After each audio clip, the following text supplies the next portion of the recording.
Ok, étant donné qu'on approche de Hanouka et que vous êtes des Bachourei Yeshiva et que c'est important de savoir ces lois-là par rapport à ce que vous vivez dans la Yeshiva, le Shabbat de Hanouka, vous allez vous faire inviter chez des familles, chez votre famille. Alors il faut savoir comment je fais pour allumer la Hanouka. Est-ce que je dois allumer la Hanouka ou est-ce qu'un Bachour Yeshiva il doit allumer la Hanouka? Ce qu'on appelle dans le ce qui est appelé dans la Gemara et dans le Shulchan Aruch, vous avez un din de Arsanaï. C'est quoi Arsanaï? Hein? Hein? Ouais, Arsanaï, Kolakavod Rabbi Rouven. Arsanaï, c'est un invité. Okay? En hébreu moderne, Arsanaï, c'est celui qui range les marsanes. C'est-à-dire qu'il est Arsanaï, c'est celui-là qui est responsable à un box qui range les trucs là-bas quand tu as une boîte, il y a plein de trucs. Mais là, dans la Gemara, c'est Red Shabbat, Daf Kaf, Aleph, Kaf Bet, là-bas au niveau des là-bas on apprend la halachot de Hanouka, voilà.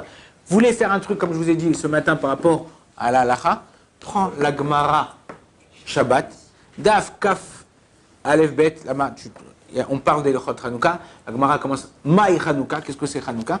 Et au fur et à mesure, il va y avoir plein de là-bas là t'as plein Aleph Bet Gimel, tu regardes le Mishpat, tu regardes ce dans le Shulchan Aruch et au fur et à mesure, c'est très facile, elle est assez facile la Gemara. Tu regardes avec Rashi, Tosfot si tu peux, et après tu tombes dans le Shulchan Aruch, tu vas faire un délice.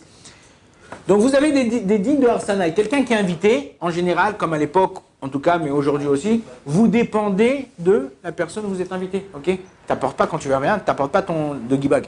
C'est comme ça on dit de gibag, ouais, t'apportes pas ton truc. T'arrives, vendredi soir, quand t'arrives chez des gens, t'es fait inviter, dis Shabbat, Rovcha, mais on vous trouve des places chez les familles. Ok?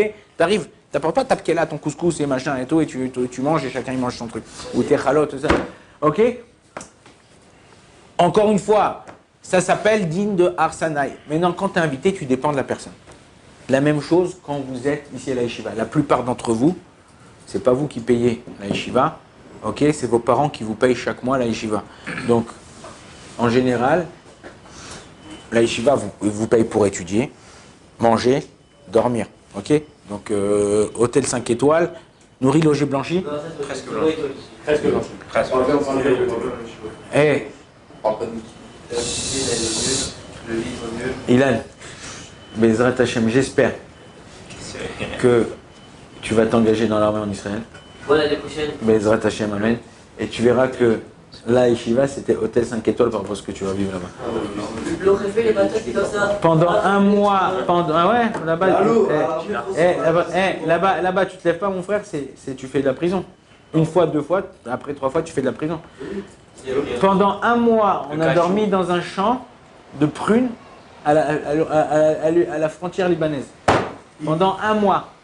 Et je peux te dire avec les booms, les machins, ça, 1 jour, 2 jours, 3 jours, tu dors pas et après tu t'effondres et tu dors. Mais là-bas, t'as pas le choix. Alors arrête de faire la petite cocotte là, la petite michette. Moi, je me connais ça. Ok, en te connaissant. Moi, je me connais ça. Alvaï. Bon, on continue. Chut. Ok. Donc quelqu'un qui est invité pour pouvoir être, en général, le Shulchan Aruch, le Gemara dit comme ça, quelqu'un qui est invité pour pouvoir être assis, pour pouvoir être acquitté de la mitzvah de Hanouka, c'est bien qu'il donne une petite pièce. Ça veut dire que quoi? Par exemple, je vais manger chez mon père, on est invité chez mes parents, je vais manger chez lui, maintenant il va allumer vendredi soir la Hanouka, je dis papa tiens, 2 shekels, je m'associe avec toi sur l'huile d'aujourd'hui, et tu m'acquittes en faisant la bracha, il m'acquitte dans un bracha. Non, s'il me dit non mais c'est pas la peine, le cadeau, c'est la famille, ça me fait plaisir. Ok? T'as pas besoin, s'il te donne gratuitement, t'as pas besoin. Il y a une halakha qui est différente entre Bnei Sfarad et Bnei Ashkenaz, entre les Sfaradim et Ashkenazim. C'est quoi la différence? C'est que lorsque on dépend de quelqu'un, ok, tu dépends même si tu n'es pas à côté de lui. Ok, comme je vous ai dit, vos parents, à vous, ils vous payent la yeshiva. Quand tu as besoin de t'acheter un petit costume, une petite paire de baskets, une petite montre, un petit truc, papa, tu peux m'envoyer 200, ouais, papa. Lorsque tu dépends de quelqu'un, alors tu es acquitté même pas ces personnes. Quand vos parents, ils allument, même s'ils sont en France et vous êtes en Israël, vous n'avez pas besoin d'allumer. Tu vas allumer, tu allumes sans bracha. Ou tu trouves un ashkenaz que eux, ils font la bracha chacun d'entre eux séparément. Et qui allume, et qui a la bracha, ou quelqu'un qui est marié et qui allume avec bracha, et tu es mishtatef, et tu t'associes avec lui pour pouvoir faire la mitzvah. Sinon, vous avez un asfarad, un bachou yeshiva, quelqu'un qui est à l'armée, quelqu'un qui est marié, Katouf ni ner, ish ou beto. Une bougie pour lui et sa famille. Donc quand sa famille est au boulot, quelqu'un qui est au boulot, souvent on nous appelle à chaque fois sur Torah Box, ouais allô bonjour, voilà regardez, moi je quitte le boulot à 20h, mais ma femme elle est à la maison depuis 4h avec les gosses, la tombée de la nuit c'est à 6h, est-ce qu'elle doit m'attendre ou elle ne doit pas m'attendre ou elle allume la bougie à 6h? Les khatrila, tu veux faire bien la mitzvah, tu fais attention quand tu fais rentrer Shabbat. Ouais. Tu dis pas ma femme elle est à l'hôpital, elle vient d'accoucher, elle n'est pas encore rentrée, je fais Shabbat à quelle heure? Ouais, tu fais Shabbat à l'heure où c'est marqué dans le calendrier. Okay, la même chose. Là, quand la tombée de la nuit elle tombe, c'est la mitzvah, la meilleure mitzvah de faire. Tu as une demi-heure, mais c'est la meilleure mitzvah à la truc. Tu sais que tu ne vas pas rentrer dans la demi-heure, dis à ta femme chérie, allume les bougies pour moi. Allume la Hanouka, tu m'acquittes. Ah, mais je suis pas là, j'arrive, les bougies sont à moitié allumées quand je suis arrivé. Ah, d'accord, mais c'est la mitzvah. Les gens, non, ils font les Maroc. Ouais, enfin, il y a ils font les Marocains. Si tu m'attends pas, attention, ils ont le martinier, ils sortent la ceinture. Ok, un des shalom. Et tu m'attends pour allumer les bougies, sinon ta.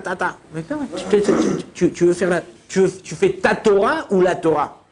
Il y a la Torah, en général, c'est pour ça qu'on dit que vous savez que la Torah, il y en a qu'une, la Torah, c'est pour ça que la Torah est une. Ouais, voilà, exactement. Donc, et chez les Tunisiens, on a dit, vas-y, ma femme, vas-y, allume les bougies quand tu veux, même à 4 heures. Ok, non. Ok, comment tu fais? Non. Ne fais pas ton dictateur. Apprends la halakha. Tu ne connais pas la halakha, appelle un rav, c'est quoi le mieux de faire? Comment on fait? D'accord? Alors, tu habites dans un quartier où il y a plein de gens qui passent et tout ça et tout, mais bon. Alors, peut-être on peut, mais en tout cas, il y a des halakhot qui sont claires, nettes et précises.